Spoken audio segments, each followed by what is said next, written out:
So isang mapagpalang hapon po sa ating lahat. Welcome back to my channel. So ngayon guys ay magti-test-fire po ulit tayo. So bago ang lahat, kung bago ka pa lang sa aking channel, paki-like and subscribe at paki-pindot na rin po ng notification bell para updated ka sa aking mga video na ina-upload.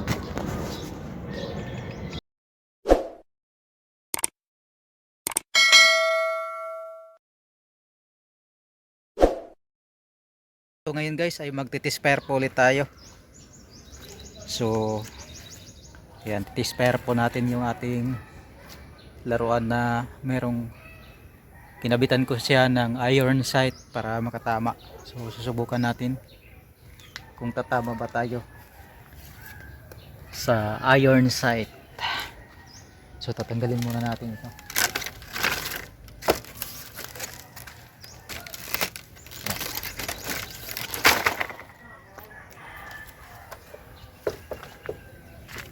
So yung target natin guys itong lata. So dito natin siya ilalagay para hindi tumalbog yung, hindi tumalsik yung bala kung saan saan. Yan. So doon po tayo sa loob ng aking kubo. Ang layo nito ay 5 meters guys. 5 meters. 5 meters muna tayo kasi wala tayong scope, mahirap makatama. Hindi natin kabisado yung iron sight. So ilalagay natin yung camera dito para makita ninyo guys. Yan, dito natin ilalagay yung camera.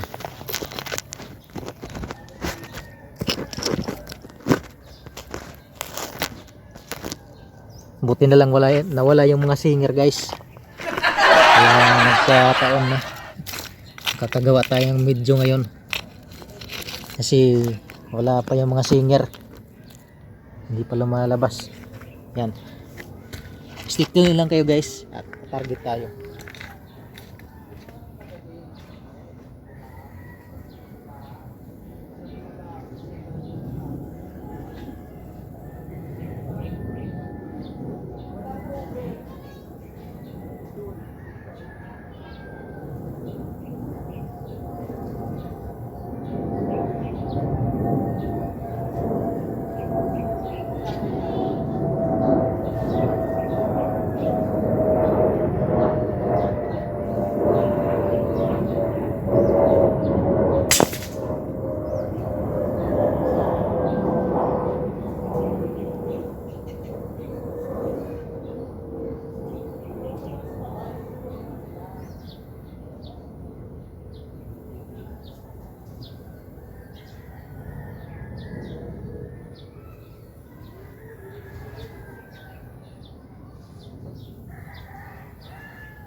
So yan po, tumama tayo sa baba yung tama.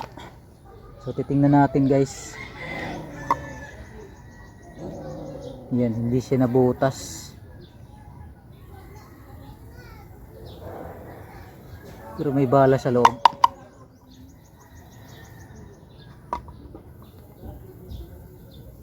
May bala sa loob guys. So lumubo lang siya sa loob. Ayan po yung, ito yung ano, tinamaan. Lumubo lang siya pa loob kasi makapal kasi guys yung ano nito, lata. Sobrang kapal nito. So nakaapat na tira tayo bago makatama.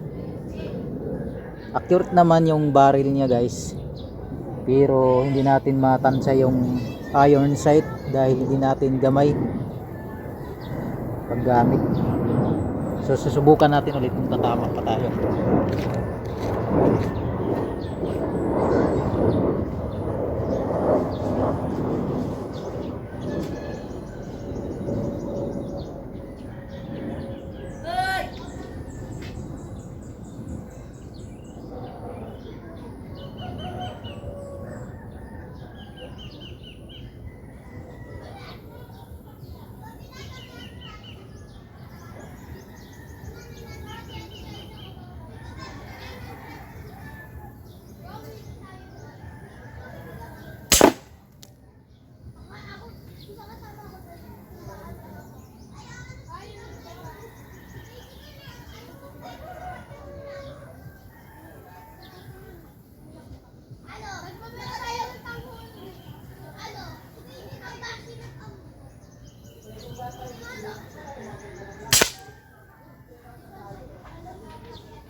So yan guys, titignan ulit natin yung tinamaan niya. So nabutas siya. Ayan. Yan, lumusot yung bala sa loob. Butas. Yan guys, oh.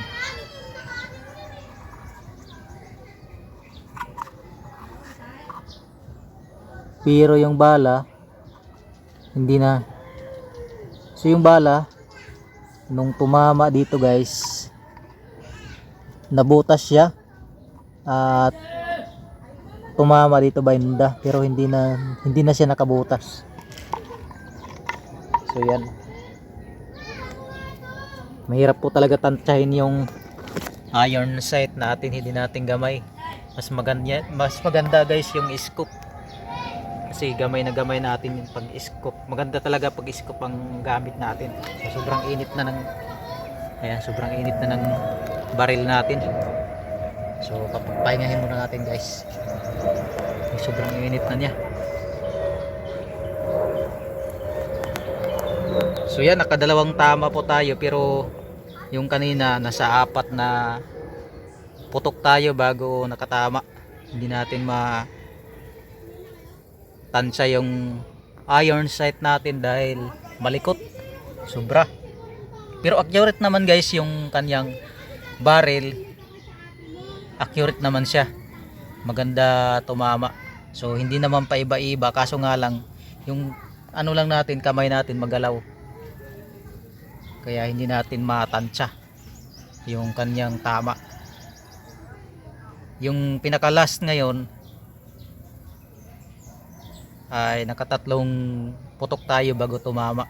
So nabutas siya guys, ito yung nabutas, ito yung last na target natin, last na tira natin na nabutas. Ayan, nabutas yung lata. So yun guys, hanggang dito na lang muna, at maraming salamat sa inyong panonood, sa aking mga subscribers na palaging kasubaybay sa aking mga video. Maraming salamat sa inyong lahat, at shout out po sa inyong lahat. God bless po, at ingat po kayo palagi. Magandang hapon po.